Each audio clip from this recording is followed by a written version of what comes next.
Frank? Now, here is an interesting horse, though, Todd. Midshipman, who's going to come in. He's last year's Breeders' Cup Juvenile winner, and he should take a lot of play. But this is a play that I'm going to say no. Do not play this horse, because he was getting out in his comeback race, and that was against 4 horses that he beat that day.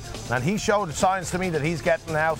He works okay. Now, he works good, but this in a race, I think this horse is going to get out, and I think he's going to be overbet.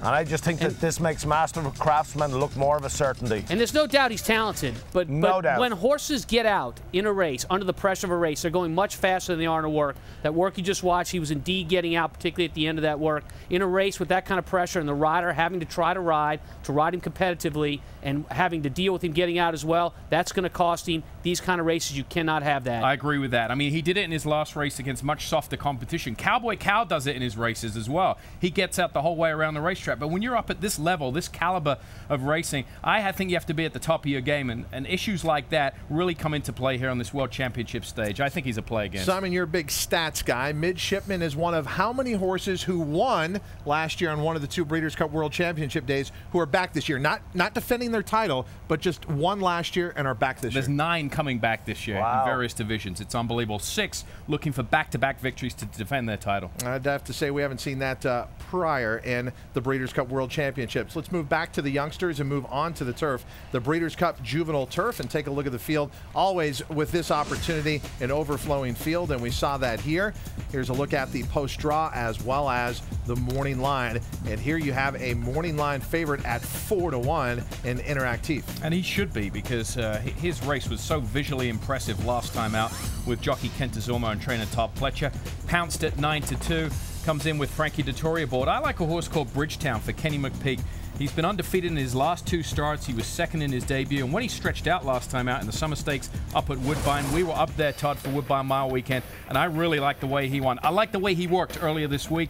Remember, he's working in company with a stablemate here. He's on the outside in the white jacket. He's working with a filly down on the inside. So, I mean, it's not a great gauge, but I just like the way he's moving here and clearly going much the best. And he is going much the best. And on this particular day when he's breezing, at any time, if he wanted to pass his stablemate, he could have done that. Obviously, the instructions were to stay together with this particular work.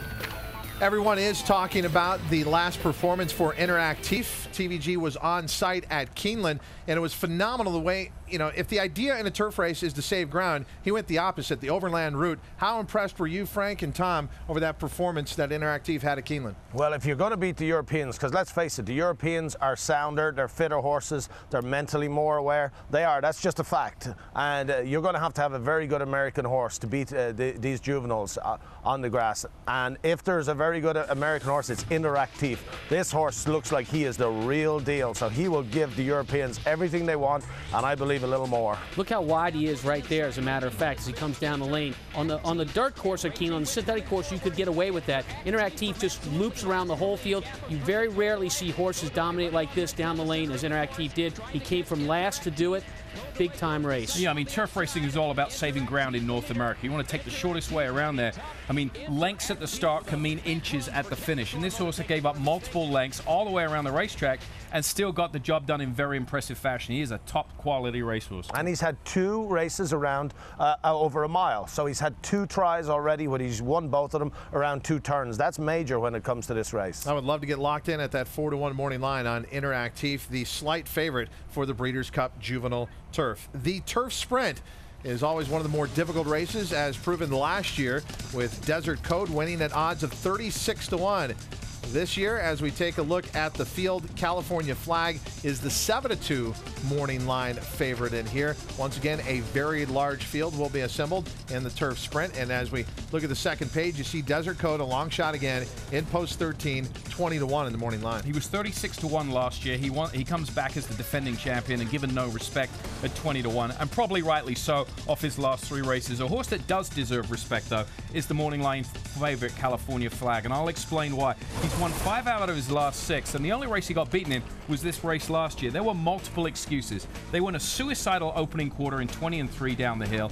He apparently came out of that race with some ankle issues. He's had some surgery since, and now he has come back as a much more relaxed and calmer racehorse. With that surgery behind him, I think he can rate this year, and he won't cut out those suicidal fractions. He loves this downhill turf. And he hasn't holds lost a track since. record. He's won 3 for 3 since that surgery. Hasn't lost since that time. Yeah, you're right, Frank. That track record does stand out here because there's been some very good horses that have raced the distance over the years, but he has the track record, and he is awfully, awfully fast. Canadian Ballet, another one that's pretty quick. Well, you know, I bring Canadian Ballet into discussion because she comes from the East Coast, and her best races are shorter than what we're going to run here in this particular turf race, which is 6.5 furlongs. We see a lot of big-time horses come to the Midwest and the East Coast, and although she has one going 7/8, her game is 5/8 to 6 furlongs, and I look at her as a horse not to play in this particular spot. Frank, who do you like to play in the turf sprint? When it comes to these 6.5 furlongs down the hill, I love to play a miler, just like Desert Code was last year. Coming into the race, he had raced at a mile. They seem to do unbelievable down this turf course. And don't look beyond this horse, Lord Shannakill. He's a Group 1 winner himself. He ran within 9 lengths of Rip Van Winkle last time out. He was a length and 3/4 behind Master Craftsman. And this horse, he will take all the beating in the down the hill course, and he's trained by Richard Mandela, who had 4 winners here a few years ago.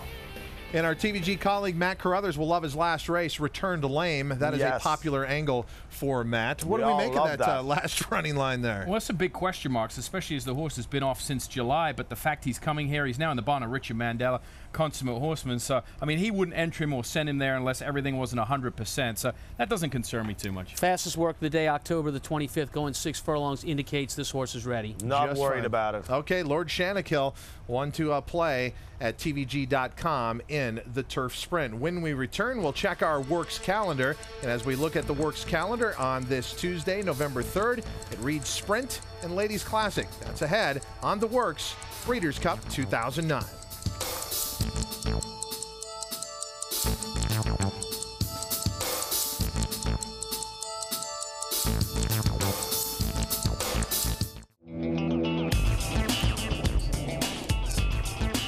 Sign up now as a TVG account holder. A great promotion for this Breeders' Cup World Championships fast approaching. Bet 50, get 50. Go to tvg.com or pick up the phone and call 1-888-PLAY-TVG. And once you become an account holder, reminder, deposit and wager early for the Breeders' Cup.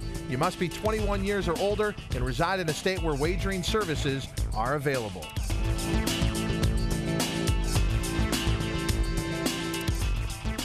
A look at our Works calendar, and on this Tuesday, the Sprint and Ladies Classic will be our focus. And let's take a look at the field that drew in for the Sprint. So much talk about Sensational, how heavy of a favorite he might be in this race.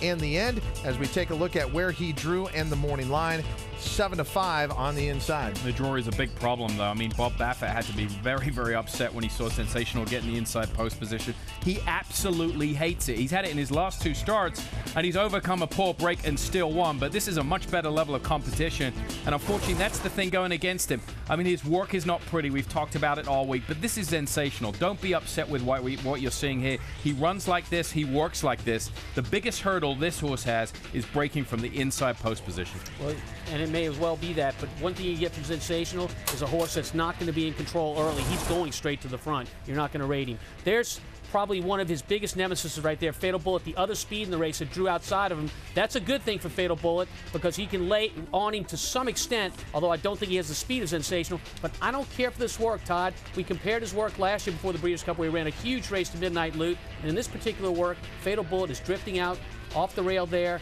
I don't think we have the same horse as last year. Fatal Bullet, not in my picks this year. But we might have a horse, Frank, that will make Sensational go obscenely fast. And if those two have a meltdown on the pace, here's your horse running late. Yeah, well, Gallego, he's trained beautifully coming into the sprint. But I just think that this 7-5 on Sensational will go up to about 2-1 because he's drawn down the rail.